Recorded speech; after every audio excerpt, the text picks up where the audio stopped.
அப்புறமா வச்சுக்கிறோம். எதையும் வச்சுக்கோ தம்பி. இந்த கிளி ஜோசியத்துல இந்த பொம்பளை மனதை பத்தி கூட்டு கூட்டு வச்சுட்டு அதை அப்படியே படிச்சுட்டு அது என்ன புரியுதா தம்பி? இந்த பொம்பளை நீ ஒன்றை பார்த்த உடனே அமைதியாயிட்ட. உன்ன மாதிரியே தான் இல்லையா?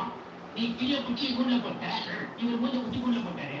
நீ கிளி வந்து என்ன மூஞ்சி வைக்க ஏ கேட்டாரே கேட்டாரே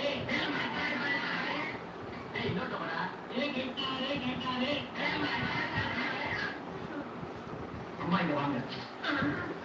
இந்த பொம்பளைக்கு மகனா நீங்க? என்னோட அம்மா தான் அவங்க. உடனே கெட்டுற ஆரம்பிச்சு எப்படி